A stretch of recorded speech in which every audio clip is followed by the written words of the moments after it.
Bonjour à vous tous et bienvenue.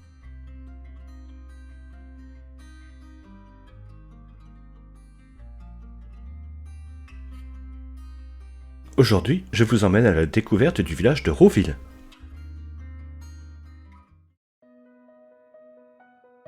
Rouville est un village d'environ 270 Rouvillois et Rouvilloises et se situe à quelques pas de la départementale 136 qui va de Crépy-en-Valois à Nanteuil-le-Haudouin.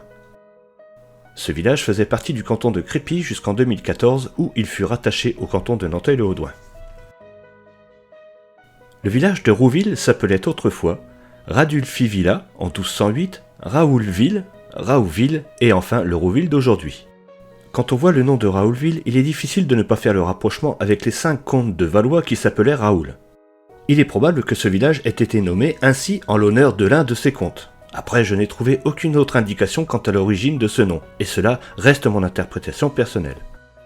Le plus ancien seigneur de Rouville dont nous ayons la trace est Louis de Gougeul de Rouville au XIVe siècle.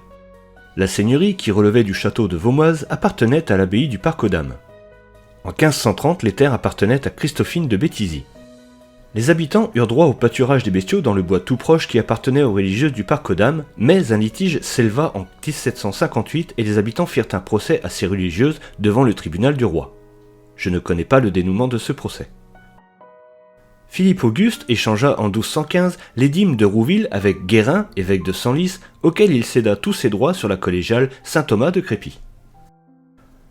Allons découvrir l'église de Rouville. L'église est dédiée à Saint Fucien, dont j'ai raconté l'histoire dans la découverte de Lévignan. Elle se résume aujourd'hui à un chœur d'une travée droite et d'une abside à 3 pans que l'on peut dater des années 1530 grâce à son retable et son style gothique flamboyant. On ignore la date et les circonstances de la démolition de la nef. On ignore également la date de la fondation de la paroisse. Du fait de la démolition de la nef, son aspect extérieur étonne et fait plus penser à une chapelle. Le portail d'entrée paraît petit face à la hauteur de l'édifice. C'est une simple porte rectangulaire changée l'année dernière. Les contreforts à 3 niveaux complètent l'impression de hauteur. Les fenêtres avec remplage sont murées à mi-hauteur. Il n'y a pas de clocher, mais on peut voir la cloche dans une ouverture en haut de la façade protégée par un abat-son. À l'intérieur, le chœur et l'abside devaient autrefois être voûtés d'ogives, mais désormais c'est un plafond plat en poutre apparente que l'on peut voir. Une porte côté nord mène à la sacristie et une échelle est le seul moyen d'accès au clocher. Une piscine liturgique se trouve à gauche de l'abside.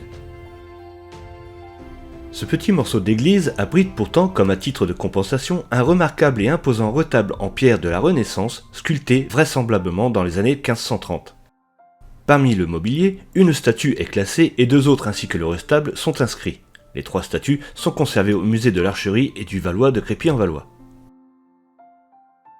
L'église abrite également une dalle à effigie gravée d'un prêtre de la seconde moitié du XVIe ou XVIIe.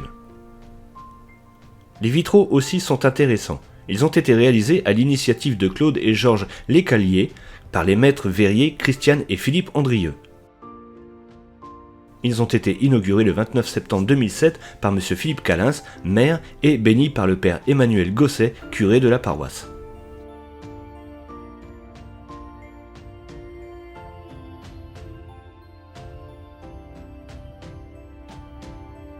Quittons cette église atypique pour retourner dans les rues du village. Le monument aux morts se trouve à l'entrée de la commune en arrivant de Crépy. Il y a un calvaire au nord-est du village, à côté de la mare au sec, l'ancien lavoir, qui se trouvait à l'origine, avant 1926, à la place justement du monument aux morts.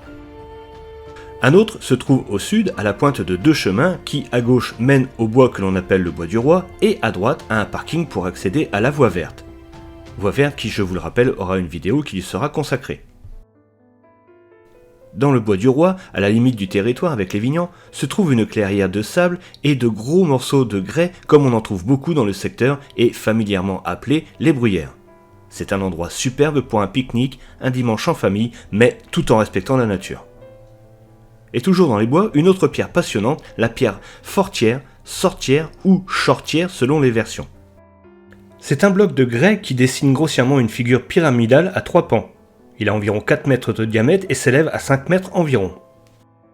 On venait de tous les temps et surtout du village de Lévignan, peu éloigné, signer des contrats de mariage à une place choisie sur cette masse énorme. Son nom de sortière ou chortière veut dire, selon les versions, la pierre qui sort de terre ou la pierre au sort. La pierre fortière vient probablement de la contraction de forestière. Cette pierre est aujourd'hui sur une propriété privée. Un petit chemin au nord du village mène jusqu'à Crépy-en-Valois et peut donner lieu à une très belle balade à travers champs. Il n'y a plus de lavoir car il a été détruit durant la Seconde Guerre mondiale. Tout comme à Lévignan, dont la commune est séparée par le Bois du Roi, Rouville compte plusieurs blocos de la ligne Chauvinot sur son territoire. Je vous rappelle aussi qu'une vidéo sera consacrée à cette ligne Chauvinot. Il y a dans le village une belle demeure, probablement une ancienne ferme, avec un très beau portail surmonté d'un mur crénelé, comme on a déjà pu en voir à Duvy et Néry. Près de la mairie se trouve un ancien abreuvoir à bestiaux, et en face, sur le petit terre-plein, l'ancienne pompe d'un puits avec un très beau bec verseur. Pour l'école, Rouville fonctionne en regroupement pédagogique intercommunal avec Duvy et Ormois-Villers. Le syndicat intercommunal à vocation scolaire, le CIVOS, s'occupe des inscriptions des procédures administratives et des services de restauration et périscolaire. Rouville accueille les CE1, CE2 et CM1 et CM2. Le village a un petit terrain de pétanque sur le petit espace vert juste à côté du calvaire. Rouville n'a plus de commerce, le dernier café ayant fermé en 1982. Mais il y a encore quelques entreprises, dont les Gazons de Fontainebleau qui cultivent du gazon naturel pour le vendre en rouleau. En face se trouve Valois Paysage qui propose entretien, aménagement, équipement et accessoires pour les jardins, ainsi que la pose de gazon en rouleau. Citons aussi sur la départementale 136 entre Crépy et Nanteuil-le-Haudouin les établissements Bouchard spécialisés dans les matériels agricoles et d'exploitation forestière. Il y a aussi quelques artisans et le fumoir rouvillois dont l'activité consiste dans la transformation d'aliments par salage et fumage. Je termine par le meilleur, le traiteur du village, Monsieur Hérin Jean-Luc, qui propose des plats pour toutes sortes d'événements et qui sont, croyez-en mon expérience, de très grande qualité. Voilà, c'est ici que se termine la découverte de Rouville, petit village près de Crépy-en-Valois, entre champs et bois qui offre de bonnes balades pour ceux qui aiment la nature. Je tiens à remercier Monsieur Audrechy, le maire, et Madame Pascal, sa secrétaire, pour leur accueil et leur aide. Je remercie aussi toutes les personnes qui m'ont aidé dans la préparation de cette vidéo.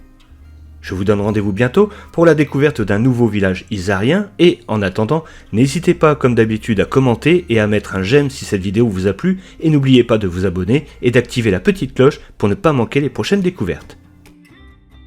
A bientôt.